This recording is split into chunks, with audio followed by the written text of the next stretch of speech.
Rusija, Moskva, Donski samostan. Starodavni stolpi in opečnati zidovi. Stolp so začeli popravljati. Da bi zaščitili stolp pred propadom, morate ukrepiti njegovo podlago. Stene so bile prej pobarvane z rdečo in belo barvo. Gradbinci so odstranili približno pol drugi meter globoko plast zemlje. Vidimo lahko, kaj je bilo pod zemljo. Steni je log. To je starodavna raven zemeljske površine. To se je dogajalo v preteklosti. In to je trenutni nivo tal v samostanu. Jasno lahko vidite, kje je nivo tal. Ta log je bil pokrit z zemljo. Lepobarvan del je štrlel nad tlemi. Vse ostalo je bilo pod zemljo. Pojdimo dalje in poglejmo stolp. Vhod v stolp je pod sodobnim nivojem tal. To je razvidno izkotana klona desk. Vrata niso bila izkopana do običajne višine. Tudi spodnji rob okenskih odprtin je pod nivojem tal.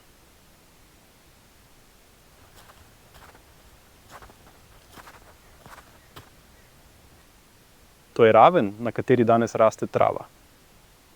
Ta del je bil pokrit z zemljo. Stara fotografija tega kraja, posneta sredi 20. stoletja. To posebno okno je tukaj.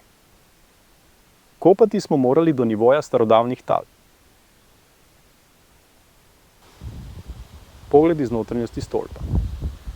Restavratorji so bili preleni, da bi izkopali do prave starodavne etaže. Zdaj prihaja zabavni del. Spustil sem se na nivo starodavne površine. Poglejmo del zemlje. To je pesek in glina. Plasti se nekoliko razlikujejo po barvi. Je pa zagotovo pesek.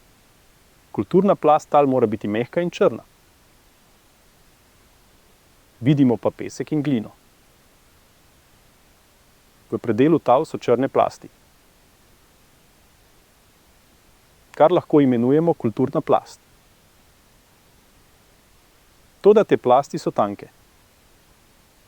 Prepredeni so z debelimi plastmi peska in gline. Naletijo zlomljene opeke. Starodavni samostan v središču Moskve je bil prekrit z debelo plastjo peska in gline.